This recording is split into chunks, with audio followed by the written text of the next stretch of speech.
Assalamualaikum warahmatullahi wabarakatuh.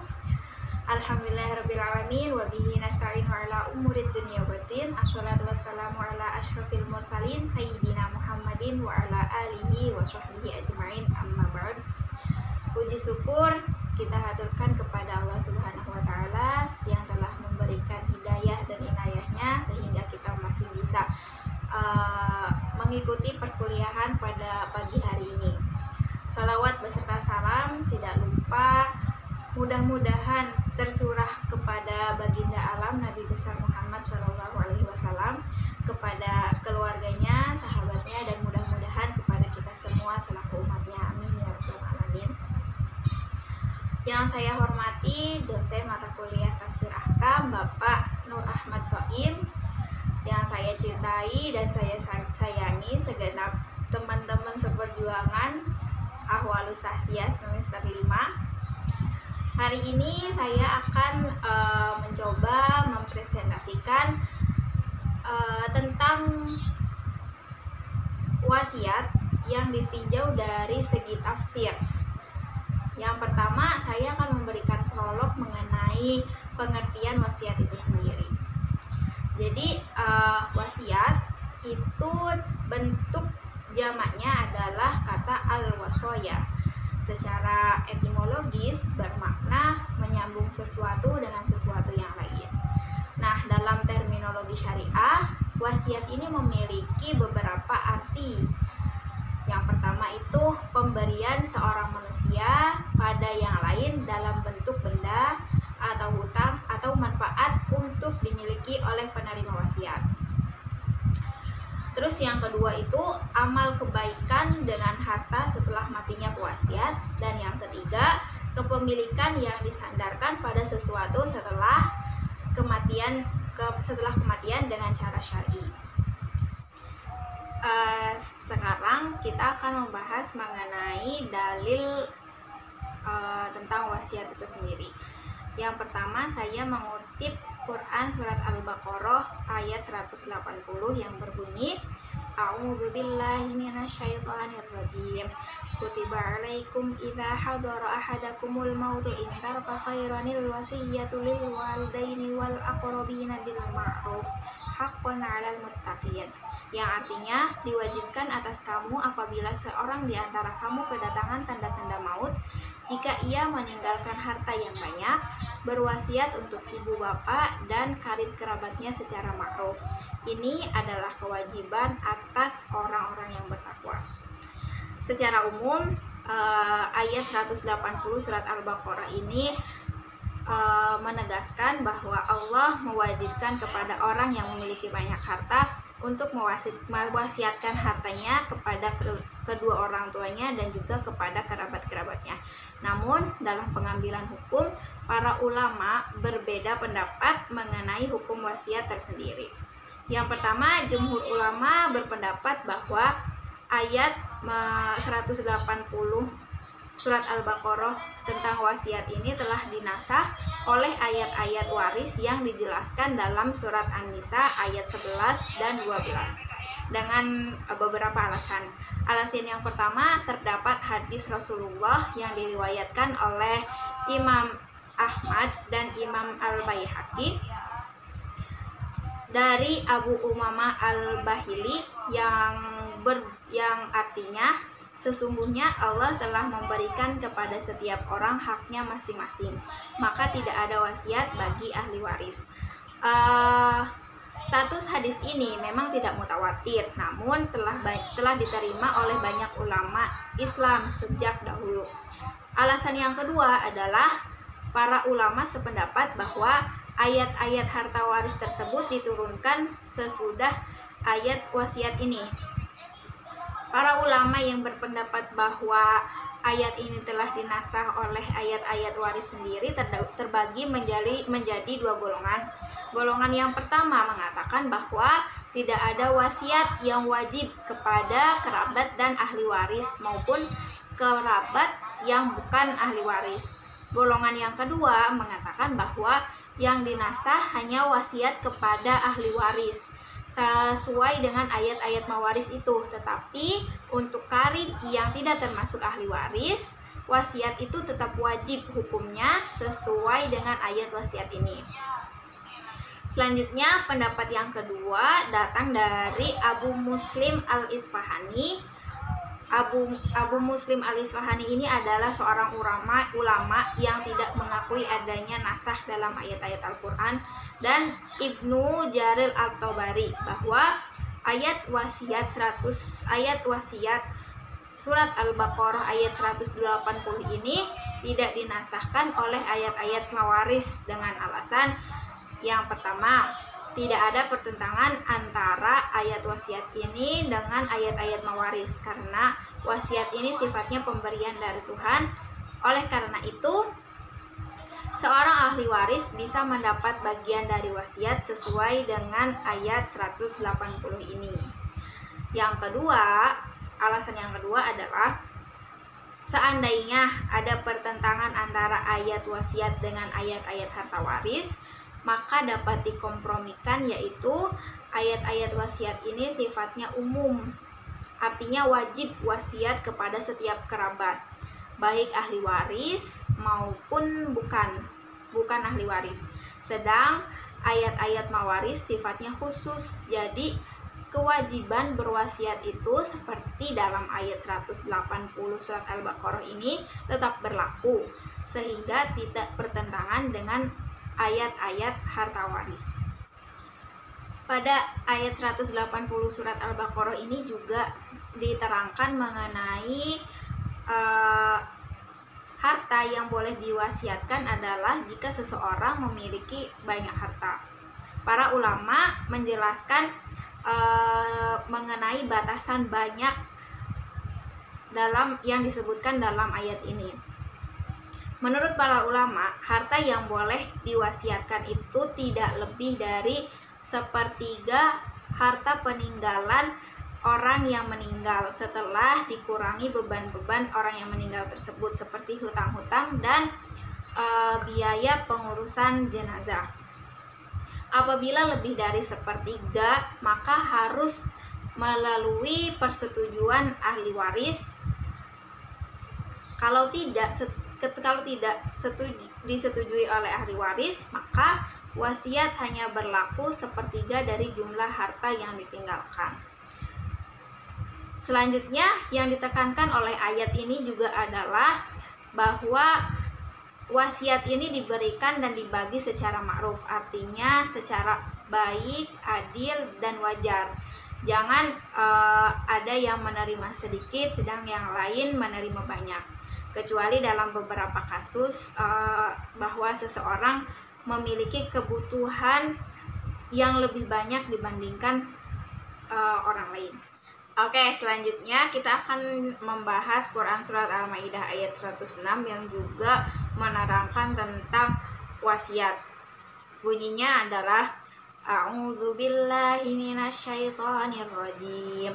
Ya ayyuhalladzina amanu syahadatu bainikum idza hadara ahadakumul mautu hinal wasiyyati ithnani dzawa 'adlin minkum aw akharani min ghairikum in antum darabatum fil ardi fa asabatkum musibatul maut tahbisunahuma min ba'di sholati fayuqsimani billahi in irtabatum la nashtari bihi thamanan walau kana dha qurba wala naktumu syahadatallahi inna idzal laminal athimin. Yang artinya, wahai orang-orang yang beriman, apabila salah seorang di antara kamu menghadapi kematian sedang dia akan berwasiat, maka hendaklah wasiat itu disaksikan oleh 2 orang yang adil di antara kamu, atau 2 orang yang berlainan agama dengan kamu. Jika kamu dalam perjalanan di bumi lalu kamu ditimpa bahaya kematian, hendaklah kamu tahan kedua saksi itu setelah sholat, agar keduanya bersumpah dengan nama Allah jika kamu ragu-ragu. Demi Allah, kami tidak akan mengambil keuntungan dengan sumpah ini, walaupun dia karib kerabat, dan kami tidak menyembunyikan kesaksian Allah. Sesungguhnya jika demikian, tentu kami termasuk orang-orang yang berdosa. Ayat tersebut menjelaskan apabila seorang mukmin merasa perlu membuat wasiat, maka wasiat tersebut harus disaksikan oleh 2 orang mukmin yang adil dan mempunyai pendirian yang teguh. Hal ini dimaksudkan agar jika di kemudian hari timbul persoalan yang memerlukan kesaksian dari mereka, maka mereka dapat diharapkan untuk memberikan kesaksian yang benar dan tidak menyembunyikan sesuatu yang mereka ketahui mengenai wasiat itu. Lalu kemudian ayat itu juga menjelaskan apabila tidak ada 2 orang mukmin tadi dan hanya orang seumpama yang non muslim atau non mukmin gitu dan dia dalam posisinya dalam perjalanan, lalu kemudian dalam perjalanan tersebut dia ditimpa musibah dan merasa ajalnya sudah dekat, maka 2 orang tadi bisa dijadikan saksi dengan syarat 2 orang tadi mempunyai sifat adil dan berpendirian teguh. Dalam ayat tersebut juga dijelaskan bahwa kedua orang yang dijadikan saksi itu diminta untuk menunggu sampai sesudah sholat. Para ulama mengatakan yang dimaksud dengan kata sesudah sholat dalam ayat tersebut itu adalah sesudah sholat asar. Ini berdasarkan pada apa yang telah Rasulullah SAW kerjakan, dan kebiasaan ini juga berlaku di kalangan kaum muslimin. Karena kenapa kok dipilih waktu asar? Karena menurut kebiasaan Rasulullah itu waktu asar itu terdapat banyak orang-orang yang akan turut menyaksikannya, karena kebanyakan mereka telah selesai melakukan sebagian besar tugas yang biasa dikerjakan di siang hari. Pada saat itu pula lah pada masa Rasulullah biasanya hakim melakukan sidang atas perkara-perkara yang diajukan kepadanya. Terus apabila ternyata kedua saksi itu adalah orang yang non mukmin gitu, bukan orang-orang mukmin, maka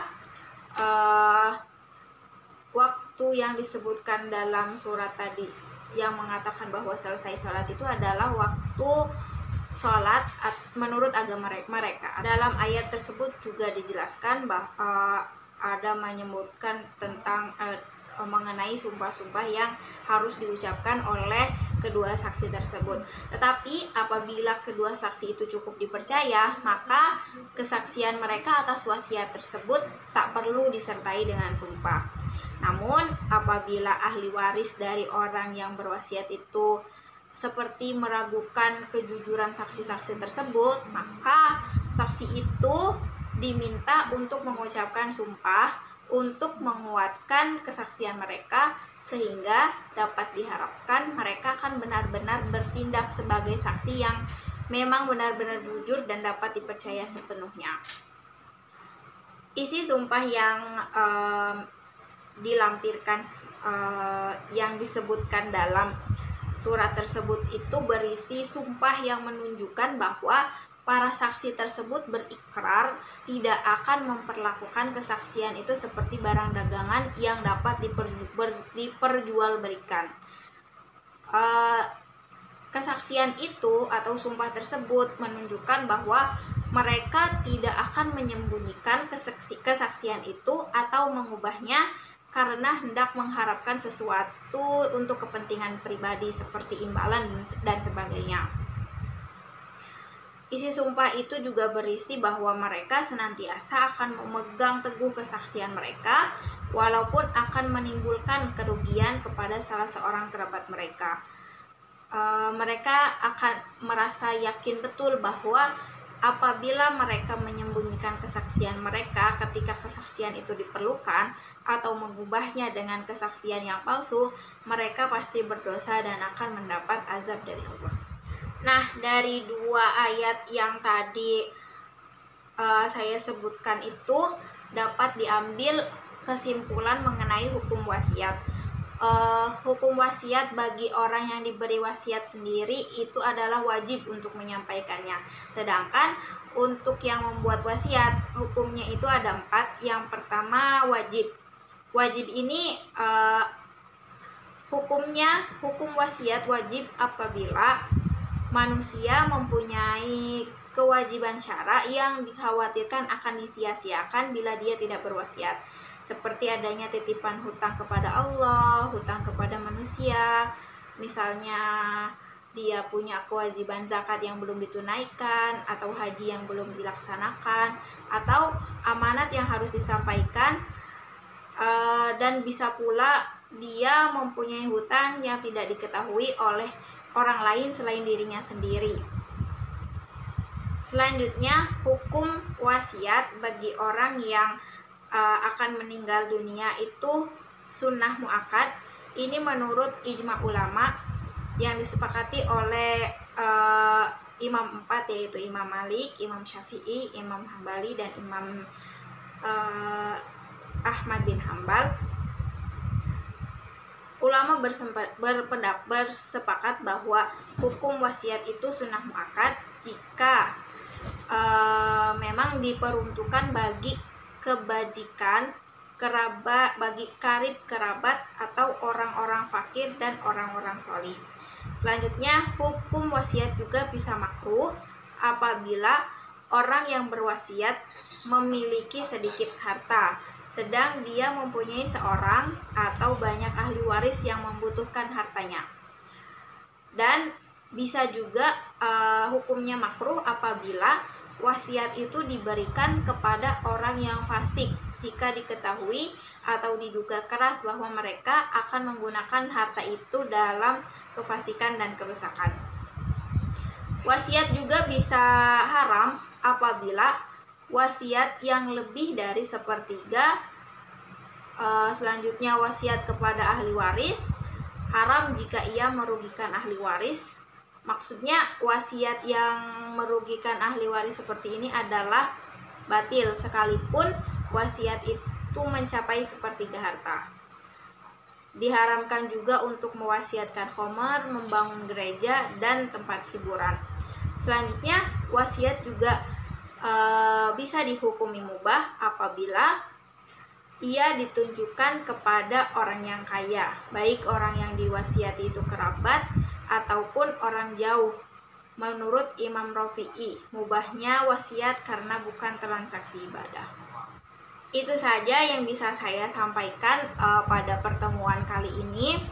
Saya selaku presentator mengucapkan terima kasih atas perhatian teman-teman semua. Kurang lebihnya mohon maaf. Wallahul muwaffiq ila aqwamit thoriq. Wassalamualaikum warahmatullahi wabarakatuh.